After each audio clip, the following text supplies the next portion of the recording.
Hey everybody, I want to welcome you back to another episode of Westminster Wednesday, where each week we are looking at one question from the Westminster Shorter Catechism, and we're exploring its significance for our lives.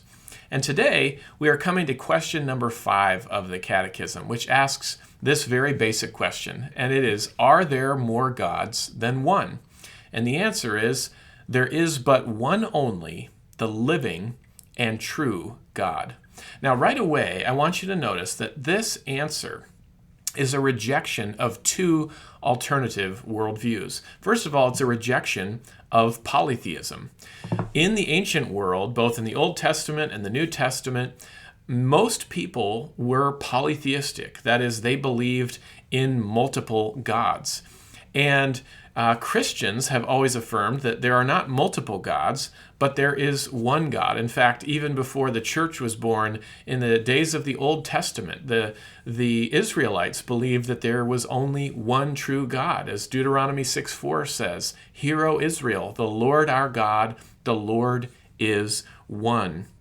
So this question is a rejection of polytheism. And just as people in the ancient world believed in polytheism, many people today still believe in polytheism, but Christians affirm and believe that there are not many gods. There is only one God. So first thing to notice is that this question and answer is a rejection of polytheism. But it's not just a rejection of polytheism, because it's also a rejection of a second worldview, and that is atheism. Christians reject the idea that there are multiple gods or many gods, but we also reject the idea that there is no God at all. And atheism has become an increasingly popular worldview today. There are many people in our world today who would say that there is no God. In fact, many people would take it a step further than that, and they would not only say that they don't believe in God, but they would say that they think it's foolish for people to believe in God, or that it's old-fashioned to believe in God. But Christians reject this idea as well, and we would say that we affirm that there is a God, that there is one true God and sovereign creator of the universe. In fact, we believe that when you look at the universe, God's fingerprints and evidence for God are all over creation. In fact, this is something that we read about in the Bible. Romans chapter 1, Paul says that God's invisible attributes, namely his eternal power and divine nature, have been clearly perceived ever since the creation of the world in the things that have been made. So evidence for God is all over creation, and therefore we believe it's not foolish to believe in God. Instead, it's foolish not to believe in God, because when one looks at the world, you can conclude, and the most reasonable explanation to conclude is that there is a sovereign creator of everything that has been made. So I want you to notice that this question is a rejection of both polytheism, but also a rejection of atheism. But I want you to notice two other things about this question as well.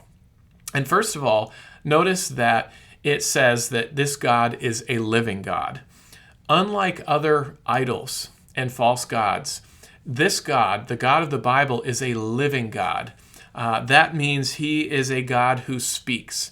He is a God who acts. Unlike idols that are just made out of metal or wood or stone, this God is a living being who acts and who speaks in history. And because he is living, that means we can have a relationship with him. And in fact, Scripture says he does desire to be in relationship with us.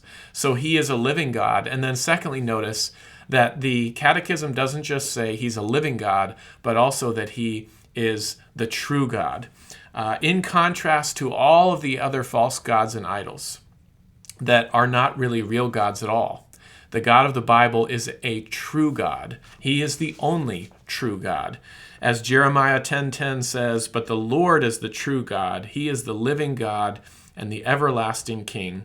At his wrath the earth quakes, and the nations cannot endure his indignation."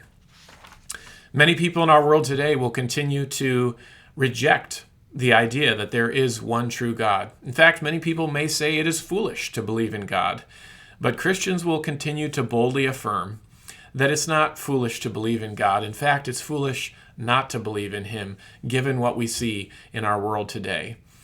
Are there more gods than one? There are not more gods than one. There is one God only.